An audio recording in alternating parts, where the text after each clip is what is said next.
Well, this week we're featuring success stories thanks to our Call for Action volunteers. So far this year, they've solved 430 cases and they've helped consumers get back more than $91,000. Amazing. Adam Schrager joins us with more. They're doing incredible work. They really are. So by the time that most people call for action, they are beyond frustrated. They've tried to resolve their problems only to hit brick walls, bureaucracy, and bad news. In just the last couple of weeks, here are a few success stories. Carol in Monticello had an issue with a landscaper who wasn't returning her calls for months.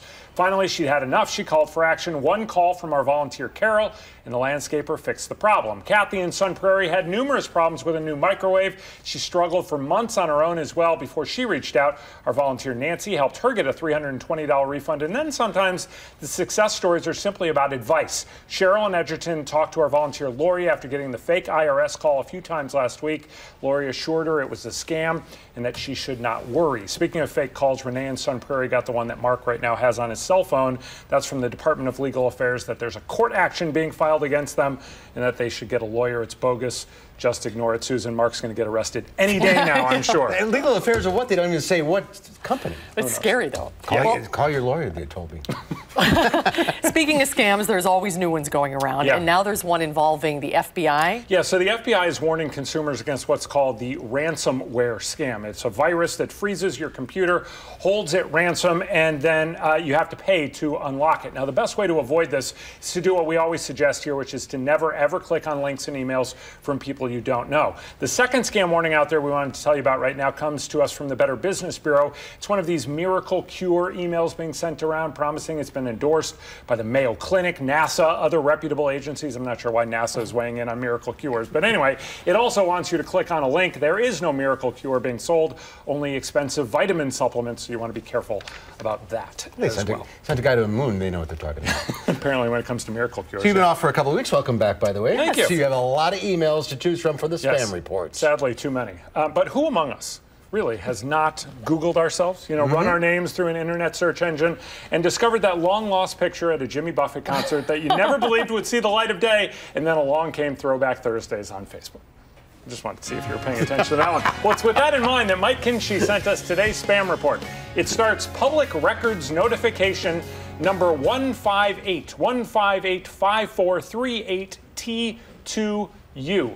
Review, read below. Attention, one negative item was posted to your public records on July 16th, 2015. Your public records are currently viewable by anybody searching your name online. Please review your background records directly below here. Confirm/dispute these negative items here. It gives a website. And then it concludes the link above is secure and will expire in 48 hours. End public records notification 158-158-42T4G92. Okay, so if you were really paying close attention, you'd have noticed that the notification numbers at the start of the spam email are different from the ones at the end, but they're counting on you not to pay attention. They want to play to our vanity. Who'd say negative things about us? It's rhetorical, by the way. As the list in what I do as an investigative reporter gets really long, folks want you to click on their link, which will likely do all sorts of harm to your computer and your identity, and you'll really wish then you could do a Throwback Thursday back to a time when you did not click on links and emails from people you do not know. All right, if you have a consumer problem you can't seem to fix on your own, call for action. The volunteers are here every Monday, Wednesday, and Friday from 11 to 1, staffing the hotline. You can also call for action anytime at our website, channel3000.com/call for action. There's going to be a special call for action hotline tomorrow night from 5 to 7 p.m.